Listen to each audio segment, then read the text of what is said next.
Hi, I'm Valerie June, and you're watching Berlin Music TV.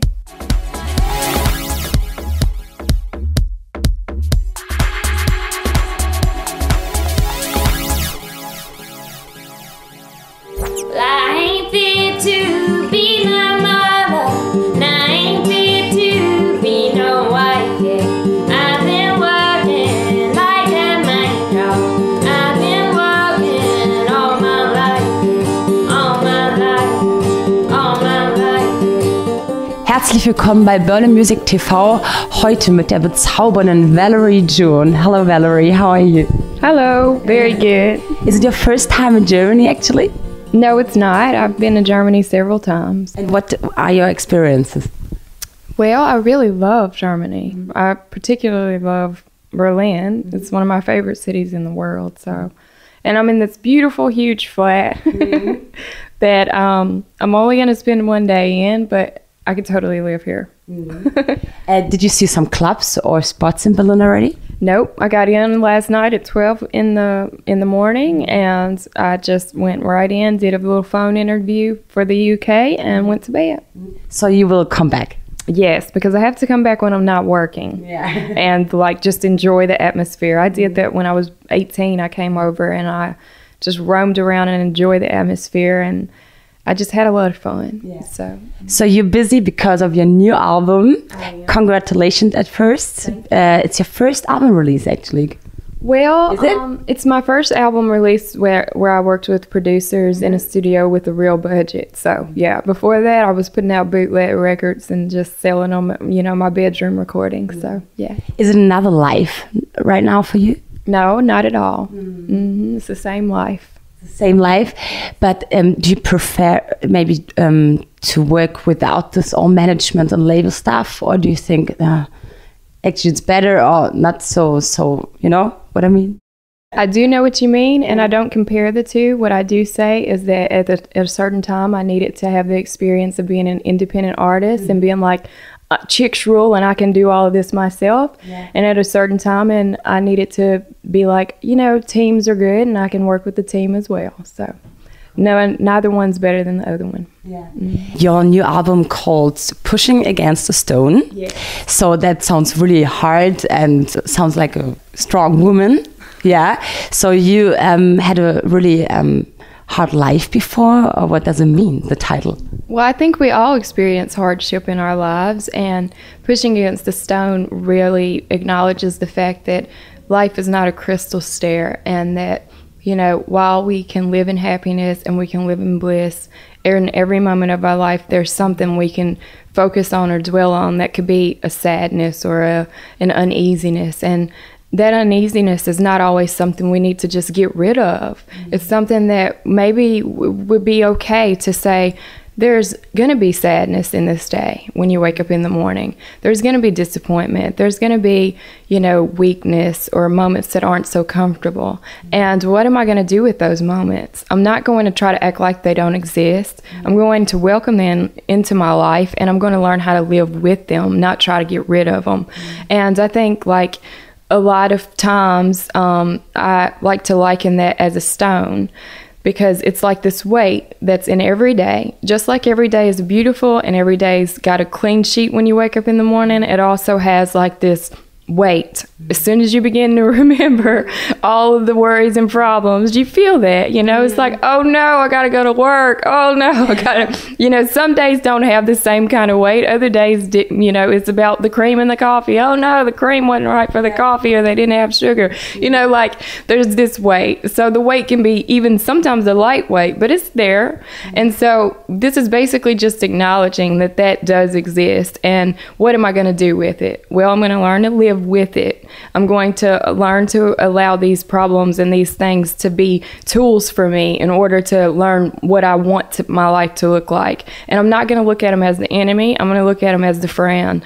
And basically what I'm going to do is I'm going to take these problems and these worries, and I'm going to be like, okay, come on, y'all come with me. And I'm going to push them. I'm going to push them, and I'm going to push them sometimes up a mountain, and sometimes they're going to feel like they're rolling back on me. And sometimes I'm going to push them across flat land. And sometimes I'm not going to have to move them at all. I'm just going to have to get on top of them and look out across the plains and just jump around on the stone and be glad that I'm not at a place where it needs to move. So I think that everybody experiences these things that I'm singing about, or that, you know, the record represents. And it's just a way to learn to live with life in all of its many forms for me. Do you think you are still in this process? Yes, and I think I'll be in this process as long as I'm a breathing human being, because that's what being a human being is about. You know, it's not about perfection. I like to call it perfectly imperfect. And I love the fact that my playing is perfectly imperfect, that my voice is perfectly imperfect. Yes, I'm totally perfect. Got it, check. But at the same time, you know, I hit wrong notes, you know, I sing wrong things, and, you know, it's not about that. It's about the raw emotion. It's about the experience. It's about being present and just being like, well, that was an experience. Yeah. I get off stage sometimes and I'm like, man, this should have worked. That should have worked, blah, blah, blah. Other times I get off, I'm like, dang, that was the best show in the world. Yeah.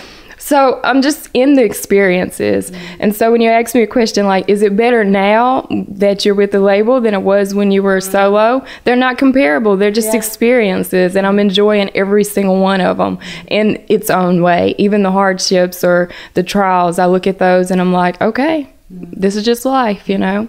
So do you feel every day much more stronger than before? I do feel strength in my life and every day, because as long as I can, you know, I think we're all artists should feel very proud of themselves just for having courage to do whatever art there is that they want to do.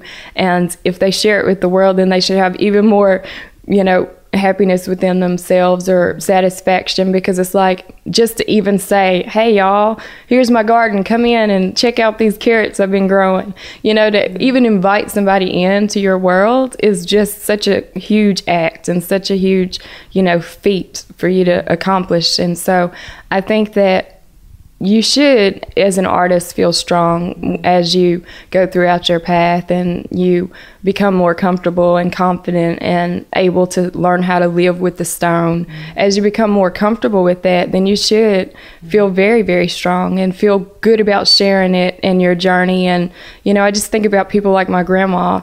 Sometimes I sit around and I listen to her, and she's telling me stories, and she's not trying to teach me anything, but I'm learning so much just from listening to her stories. And I learned from listening to children's stories when they're talking to me, and like, everybody's got a story. And when I'm listening to these things, I'm like, where's the lesson for me, or the thing that I need to get from it, or the fun, like maybe I need to laugh in that moment, and maybe they say something that just does that for me. And just always looking for that, you know, purpose, I guess, in a moment.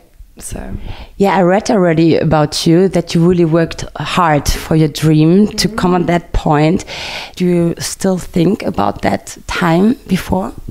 I always think about it, because it's, you know, it's just kind of like everybody has memories of their childhood, or of their loves gone, or their family members that they, you know, might have lost, or best friends that they had when they were 5, or, you know, different things. So I think about the past in a light and in darkness at the same time. I think about it just as it is, and more I just focus on now, but I think about it all. Can you say that you had a really good childhood?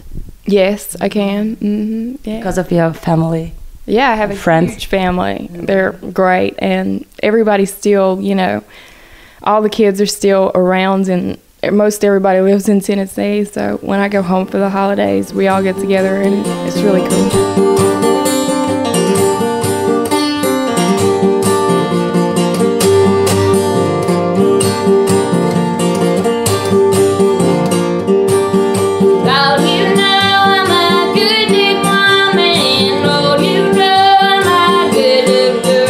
Are that new songs, brand new songs, or are they from earlier?